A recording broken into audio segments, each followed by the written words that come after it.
नमस्कार, आप देख रहे हैं 4 PM महाराष्ट्र और मैं हूं आपके साथ तान्या।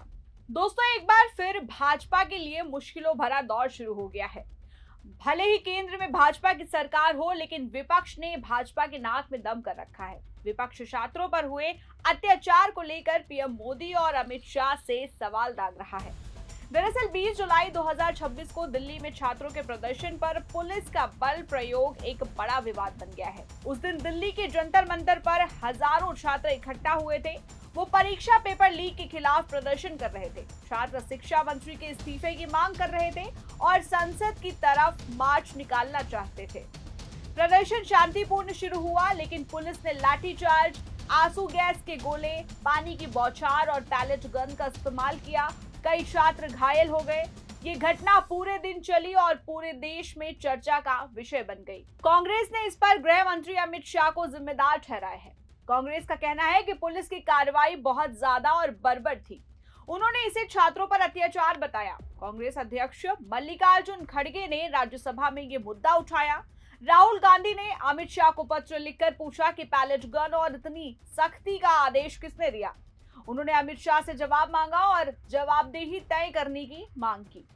भारतीय युवा कांग्रेस के कार्यकर्ताओं ने जंतर मंतर पर प्रदर्शन करके अमित शाह के इस्तीफे की मांग की और कांग्रेस के अनुसार छात्र सिर्फ अपनी पढ़ाई और भविष्य के लिए लड़ रहे थे। उनके ऊपर इस तरह का बल प्रयोग करना गलत है। उन्होंने कहा कि सरकार युवाओं की आवाज दबाना चाहती है। कुछ रिपोर्ट्स में यह भी कहा गया कि पुलिस ने आईवाईसी दफ्तर के पास पत्थरों से भरा ट्रक खड़ा किया था, जिस पर सवाल उठाए जा रहे हैं। राहुल गांधी ने गृह मंत्री अमित शाह पर निशाना साधा और सवाल किया कि वो सदन में आने से और इस मामले पर सफाई देने से क्यों डरे हुए हैं। लोकसभा में नेता प्रतिपक्ष ने ये दावा भी किया कि गृह मंत्री के इस रुख से अपराध बोध दिखाई देता है। राहुल गांधी ने एक्स पर पोस्ट में लिखा कि छात्र न्याय के हकदार हैं और उनके साथ प्रदर्शन के दौरान हुई कथित बर्बरता की जांच के लिए सुप्रीम कोर्ट की निगरानी में एक स्वतंत्र उच्चाधिकार प्राप्त समिति का गठन किया जाना चाहिए।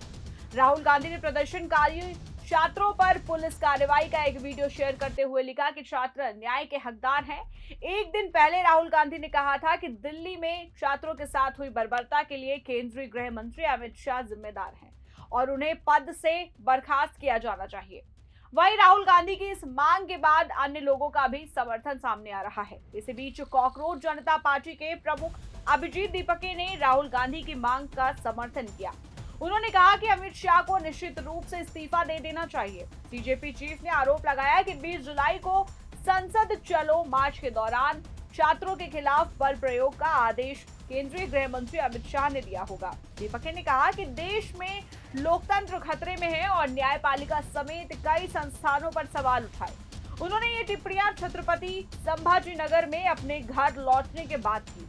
अभिजीत दीपके ने कहा, अमित शाह को निश्चित रूप से इस्तीफा दे देना चाहिए। एक और बात कही जा रही है कि कॉकरोच जनता पार्टी को बाहर से चंदा मिल रहा है या आंदोलन को बाहर से चलाया जा रहा है। अगर ऐसा है तो ये अमित शाह जैसे व्यक्ति की विफलता को दर्शाता है। अगर सीजेपी को बाहर से चलाया जा रहा है तो वो किस तरह के चाणक्य हैं। 20 जुलाई को छात्रों के खिलाफ बल प्रयोग का आदेश अमित शाह ने ही जारी किया होगा, किसी और ने नहीं। न सिर्फ अभिजीत दीपके बल्कि इससे पहले लोकसभा में नेता प्रतिपक्ष राहुल गांधी ने केंद्रीय गृह मंत्री अमित शाह को बर्खास्त करने की मांग की।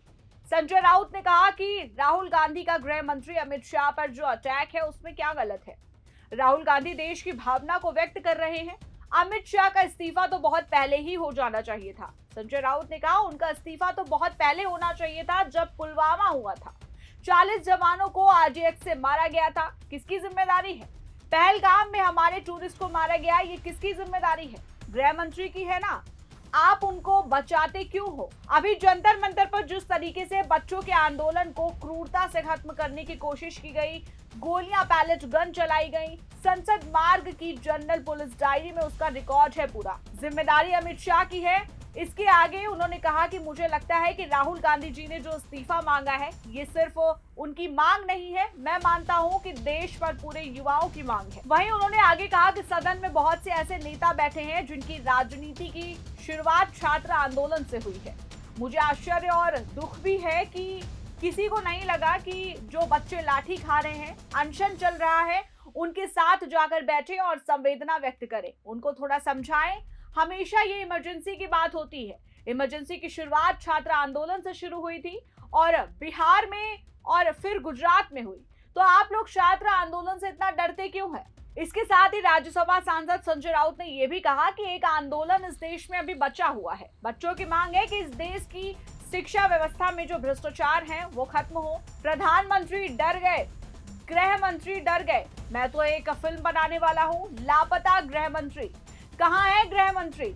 हर बात पर जो बयान देते हैं, हर बात का जो क्रेडिट लेते हैं। इतना बड़ा आंदोलन हो गया, बच्चों पर लाठीचार्ज हो गया, पैलेट गन चलाई गई, लेकिन गृह मंत्री का एक बयान तक सामने नहीं आया। प्रधानमंत्री रात को 12 बजे बयान देते हैं। उन्होंने आगे कहा कि पेपर लीक के मामले में सबसे ज्यादा महाराष्ट्र में लोग पकड़े गए हैं। कई जो पकड़े गए हैं वो बीजेपी के सदस्य हैं। नीट का एग्जाम सिर्फ एक परीक्षा नहीं है, बल्कि उनके जीवन और भविष्य का निर्णय करने वाली व्यवस्था है। अगर ये व्यवस्था सरकार के सिस्टम की असफलता से बर्बाद हो जाती है तो उसकी जिम्मेदारी भी सरकार को ही लेनी पड़ेगी। एंटी पेपर लीक को लेकर लाए गए बिल पर सवाल उठाते हुए उन्होंने कहा कि नए कानून में क्या है, ये वही पुराना कानून है।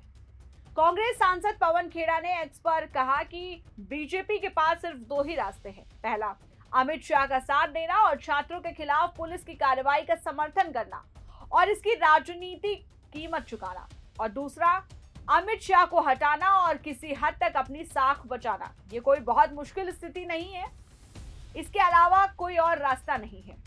वहीं इस मामले पर दिल्ली पुलिस का कहना है कि प्रदर्शनकारियों में कुछ आपराधिक पृष्ठभूमि वाले लोग भी थे। फेशियल रिग्रेशन से सैकड़ों लोगों की ऐसी पहचान हुई। पुलिस ने ऐसा दावा किया कि वो शांतिपूर्ण प्रदर्शन की अनुमति देते, लेकिन जब मार्च संसद की तरफ बढ़ा तो कानून व्यवस्था बिगड़ने का खतरा था। गृह मंत्रालय ने अभी तक इस पर कोई बयान नहीं दिया है, लेकिन बीजेपी प्रदर्शनकारियों पर हिंसा भड़काने का आरोप लगाती है। सुप्रीम कोर्ट ने भी इस मामले की सुनवाई की और कहा कि 18 साल से कम उम्र के छात्रों को रिहा किया जाए जिन पर कोई आपराधिक केस ना हो। अदालत ने पुलिस कार्रवाई की भी जांच की बात कही है। कुल मिलाकर दोस्तों, ये प्रदर्शन सिर्फ नीट पेपर लीक तक सीमित नहीं था। ये युवाओं की नाराजगी, शिक्षा व्यवस्था पर सवाल और बेरोजगारी जैसी बड़ी समस्याओं को दिखाता है। कई राज्यों में भी समर्थन में प्रदर्शन हुए। विपक्ष इसे मोदी सरकार की छात्र विरोधी नीति बता रहा है। वहीं सरकार कहती है कि विपक्ष राजनीतिक फायदा उठा रहा है। गौरतलब है कि ये मामला इन दिनों सियासी गलियारों में चर्चा का विषय बना हुआ है। अब देखना ये होगा कि शाह के इस्तीफे को लेकर विपक्ष और जनता किस तरह का आंदोलन करती है। खैर, इस मामले पर आपकी क्या राय है, हमें कमेंट सेक्शन में जरूर बताएं। और अगर आपको ये वीडियो पसंद आया तो वीडियो को लाइक करें, शेयर करें और देश दुनिया की तमाम अपडेट्स के लिए जुड़े रहिए हमारे चैनल 4 PM महाराष्ट्र के साथ।